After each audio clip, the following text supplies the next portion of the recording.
Welcome. This is Mental Health Matters.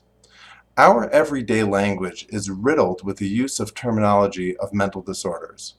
People will often say things like, "Oh, I'm so depressed," or "She's moody, she probably has bipolar or something," or "When he has to sit in class all day, he loses his attention and his ADD comes out," or "I can't stand living in a mess. I'm OCD about cleanliness." But is being sad or down about something the same as being depressed? If someone's moody, does that mean they have bipolar disorder? Does not being able to pay attention in school all day mean that a child has attention deficit hyperactivity disorder or ADHD? Is being a neat freak a mental disorder?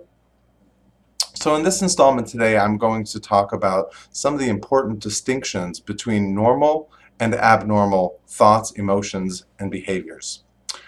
How do mental health professionals know when a thought or emotion or behavioral process has crossed over from being within the normal range to being abnormal and worthy of perhaps some sort of treatment? Many mental health professionals use a manual called the Diagnostic and Statistical Manual of Mental Disorders, also known as the DSM. In the most recent edition, which was published in May of 2013, the DSM defines a mental disorder as, quote, "a syndrome characterized by clinically significant disturbance in an individual's cognition," which is thought and thought processes, "emotion regulation, or behavior that reflects a dysfunction in their psychological, biological, or developmental processes underlying mental functioning." Now that's a long-winded definition, and it's necessarily so because it's a complex concept when we're trying to define what a mental disorder is.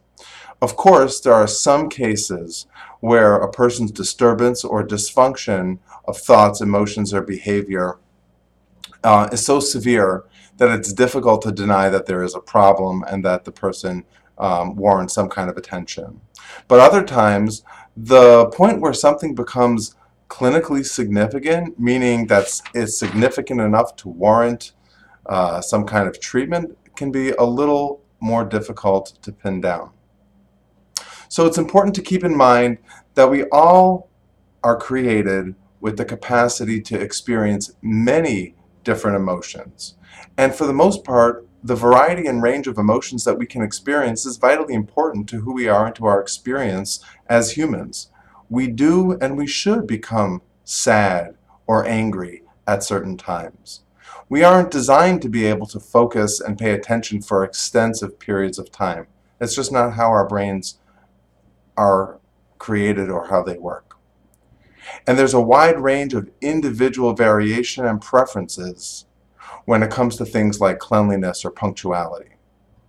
However, for some people, certain emotion or thought or behavioral patterns can get triggered in such a way that a person's mind and body respond with an experience that is unusually intense,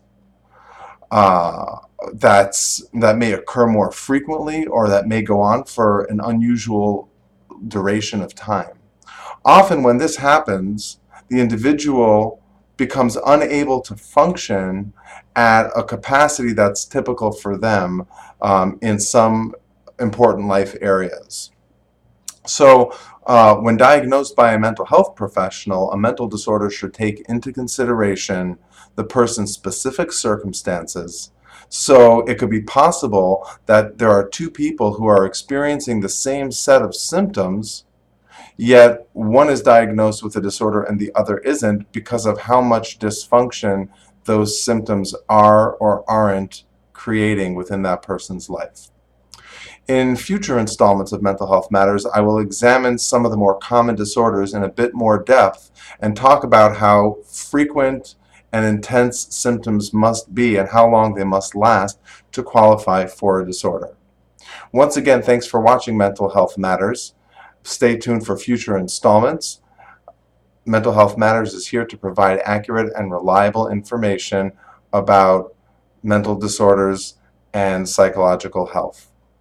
I can be reached at drdbrownstein.com, facebook.com/drdbrownstein, or you can follow me on Twitter at drdbrownstein.